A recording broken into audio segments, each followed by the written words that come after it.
Dalam Bapa dan Putra dan Roh Kudus. Amin. Allah yang penuh kasih,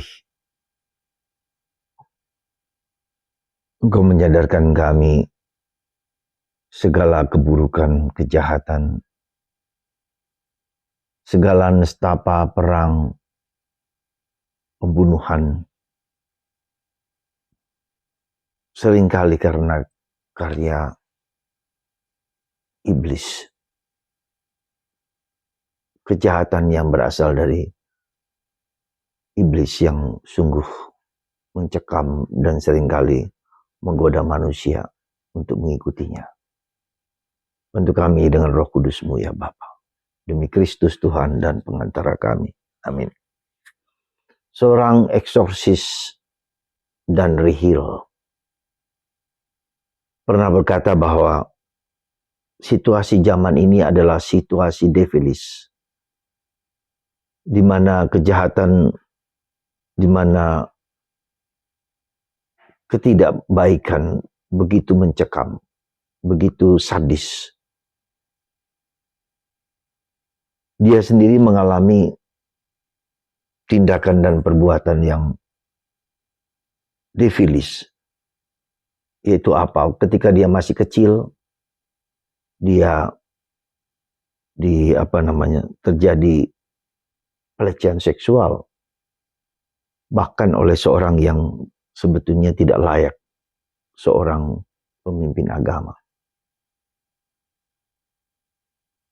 Dan Tuhan itu memang sungguh baik.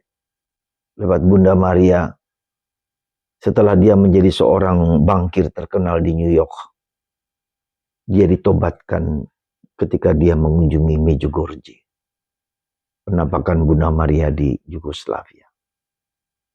Disitulah dia tergerak, didorong untuk menjadi seorang imam.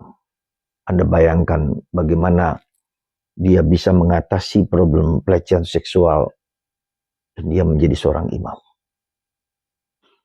Dan itu adalah, pelecehan seksual adalah tindakan brutal berkat atau dorongan roh jahat. Dan sekarang dia dipanggil Tuhan untuk menjadi seorang eksorsis. Dan begitu banyak orang datang, termasuk mereka yang mengalami pelecehan-pelecehan seksual. Saudara, kita bisa melihat tindakan si iblis. Seperti hari ini kita bisa melihat bagaimana Yesus mengatakan, di mana para rasul, para murid tidak mampu mengusir setan dari seorang anak yang sudah sejak kecil, ya, bisu, tuli, dan tak dapat bertumbuh berkembang dengan wajar karena sering kesurupan. Tapi kemudian hanya Yesus yang bisa menyelesaikan, dan Yesus mengatakan, untuk jenis ini orang harus berdoa, bahkan berpuasa, bahkan bermati raga. Dan itu yang dilakukan oleh para eksorsis yang kita dengarkan di podcast dalam bahasa Inggris.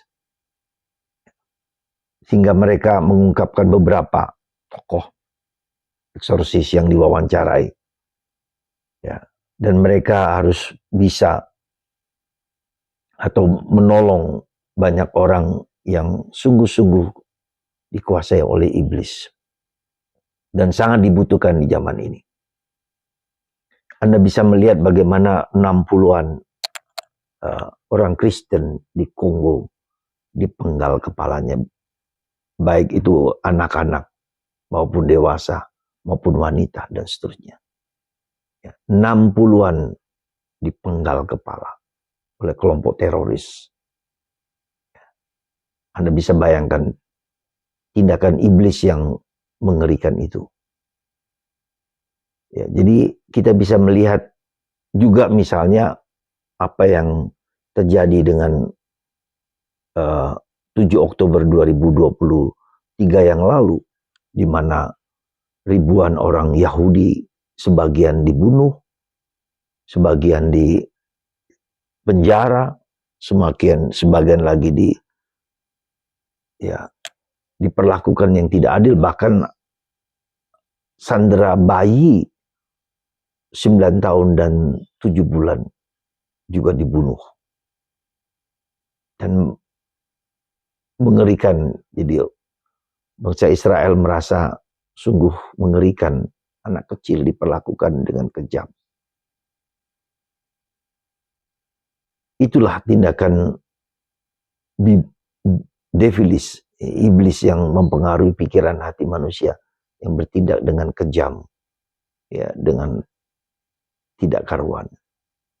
Maka mari saudaraku terkasih, di zaman yang serba maju dan sangat maju ini, ternyata begitu banyak kejahatan-kejahatan yang tak terlukiskan dengan kata-kata, yang mengerikan. Mari kita mohon selalu untuk berdoa dan berdoa, yang menggunakan rosario sebagai senjata melawan kekuatan iblis. Ya, iblis tidak berada jauh dari kita, tetapi kita juga harus mempersembahkan diri kita kepada Tuhan, sehingga Tuhan dapat mengalahkan iblis. Bukan kita yang mengalahkan iblis, ya, bukan karya kita, karya Tuhan, karya Roh Kudus, karya Tritunggal Maha Kudus, ya, Bunda Maria, Santo Yosef. Gunakanlah segala senjata-senjata ini dalam mengalahkan segala kuasa kegelapan. Sekali lagi, para saudara, bacaan Injil hari ini mengisahkan seorang anak kecil yang cukup lama mengalami kerasukan, dan hanya Yesus yang dapat menyembuhkan. Dan itulah yang mau disampaikan. Yesuslah yang telah menghancurkan kuasa kegelapan dengan memohon Bunda Maria, Santo Yosef, dan tokoh-tokoh lain, santo-santo lain. Sekali lagi, semoga kita disadarkan untuk mendengarkan Tuhan di atas segala sesuatu. Tuhan memberkati kita semua. Bapa, Putra, dan Roh Kudus. Amin.